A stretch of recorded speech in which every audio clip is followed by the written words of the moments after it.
Okay, so you can see what I've done is I've been removing garlic from the bulb. The roasted garlic comes out very simple. Oh, look at that one. Oh, that made me look coordinated. However, truth is, I just know what I'm doing. All of this will go right in here. Doesn't matter how you do it, just smash it. Here's a hack for you.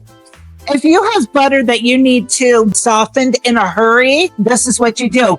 Take a cup of water, a lukewarm, not any warmer than that, because you don't want to melt the butter. You want it softened. So you want it lukewarm. And just put it in there for about 5 minutes. And then take it out and I'll prove it to you. And you have nice softened butter. No microwaves needed here. Nice softened butter. Brace yourselves because it's about to get herby up in here.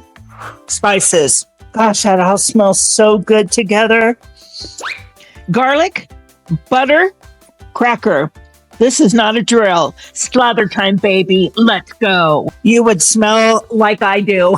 Divine. I'm Calamity Girl, and this, it's my point of view. Wow, that's delicious. Thank you, Lord.